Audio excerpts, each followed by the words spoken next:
I've launched the Offsides Macro Analytics Portal on my website, and I want to walk you through it, and I want to walk you through my process and how I use it to understand where the asymmetry is across equities, rates, FX, and commodities. I'm a career trader, always been on the buy side, and I work for prop trading firms, banks, family offices, and I've traded my own account for the last decade. I tell you that because I am not a career sell-sider who does not understand what it means to manage risk. This tool can be valuable not only for short-term traders, but also for longer-term portfolio managers, as well as advisors that are navigating their clients. Let's take a quick step back for some context here. Everyone knows that there's a ubiquitous use of AI and machine learning for trading. And these things are not only widely used, but most people are using the same tools and they're often reaching the same conclusions at the same time. And I think the industry has lost some of its way, understanding really what drives markets, and that's positioning and flows. I've written on this extensively, but I believe that positioning is one of the last frontiers of data that, when analyzed properly, cannot be instantaneously arbitraged away. And because of the ubiquitous use of AI and ML, I think utilizing positioning intelligence will really shine over the next few years. So this is why I'm so heavily focused on it. So let me walk you through the website, and in particular the analytics portal. We're on the home page right now, but the meat of the site and the areas that I think you'll care mostly about are the Offsides Macro Insights page, which will lead you to the analytics portal, and I also think you'll find useful and differentiated the research section. Let's dive into the Insights page. There's some color here on why I believe in the framework and the core philosophy behind it, as well as some recent examples that you can review later, but let's hit the actual analytics dashboard and see what's here. I've been a successful trader because I believe that process is everything. The first thing that users can do is they can read a curated weekly report that I produce that's linked here.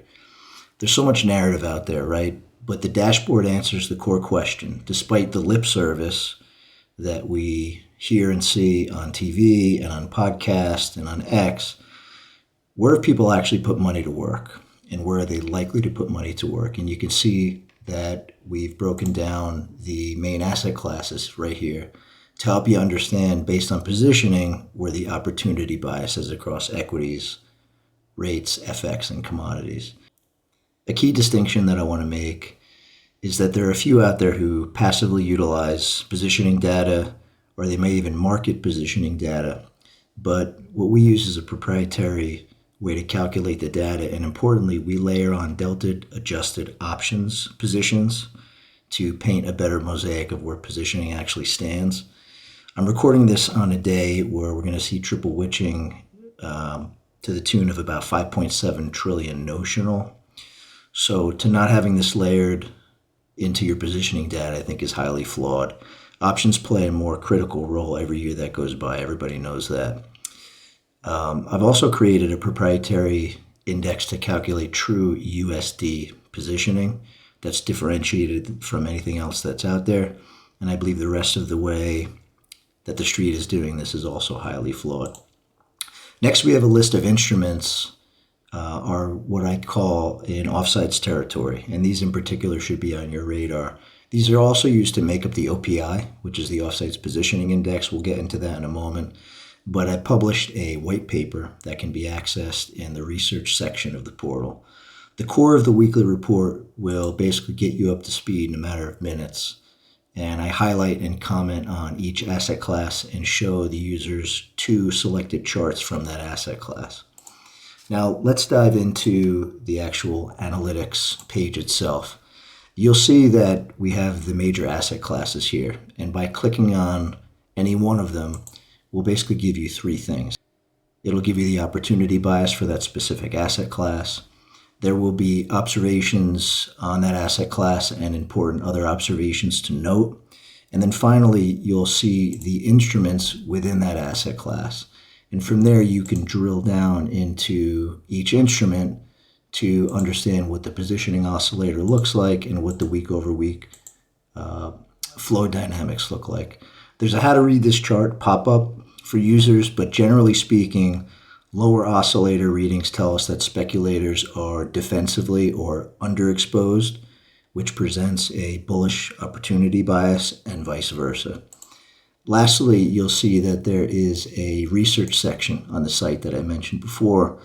I ran a positioning experiment in 2025 that I documented in Substack along the way. That kind of walks you through the framework and why I believe in it.